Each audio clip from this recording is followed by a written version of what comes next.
The Holy Spirit is in us, with us, and work all the time. Speaking about the Holy Spirit reminds me of what Jesus said in John 14:18. When I go, you will not be left all alone. I will come back to you. Yes, Jesus didn't leave us orphans because He sent the Holy Spirit to us. I was approaching high school when I had my first encounter of the Holy Spirit through the charismatic movement. I was then a young naive teen who finds prayer a source of joy and solace.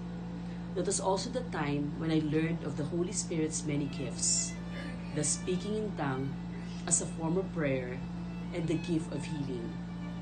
The whole summer of 1987 was spent going around the barrios in UP, Maguindanao, conducting Christian Life program and prayer meetings. It was a time that I saw big and small miracles in my very own eyes. Families reunited, a blind woman saw, a lame man walked, because I was then one of God's gifted. I saw the power of prayer worked in many mysterious ways my human mind couldn't even fathom. But how could we fathom God? Moving forward, I finished college, married the man I prayed for, grew in the Spirit, had some falling and failings, but when the Holy Spirit would remind us to go back to Him, He will allow trials and difficulties. In 2000, while I was 5 months pregnant with 3 young children, 2 and 1/2, 4 and 5-year-old, a near-death accident happened to my husband. He lost his right ear on that fatal accident and a promising career. We were billed with $1 million for 1.5 month confinement, but God saved us. His company took care of his hospitalization. The real challenge happened when he was out of the hospital. How can we do with 4 children and a baby to feed and a house rental? It was a struggle emotionally and financially. Everything was so uncertain, and what was just certain is our strong faith to God. We never questioned His will. Neither was Nog's question why he has to lose all that he had worked hard for. God lifted us and sent us to BCBP.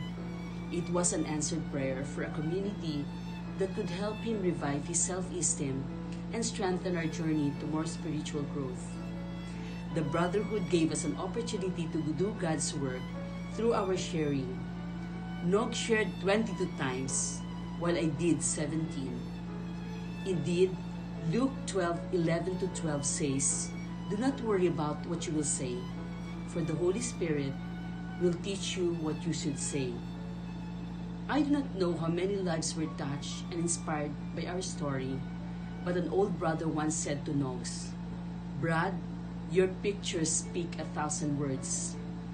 Our testimony was evidence of God's love, answered prayers, provision, and faith. The Holy Spirit works in us. Many times during the preparation of manuscript for our sharing, I have been wondering where to start and how to begin. But the Holy Spirit will be at work. I just start by praying and showing my dependence to God, that He takes control of every words to be written, every ideas to be shared, and that my work will be the work of His hands.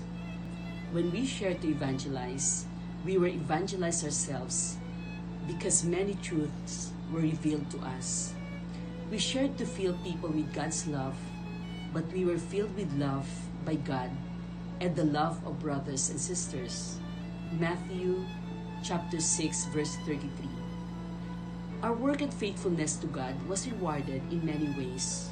In 2001, God gave us a huge house through Nog's company benefit, despite he was not eligible yet due to his only 6 years of tenure. His hard work and pioneer contributions to the company made some exemptions to the rules. And to whom do we owe that? To God, who is the source of all.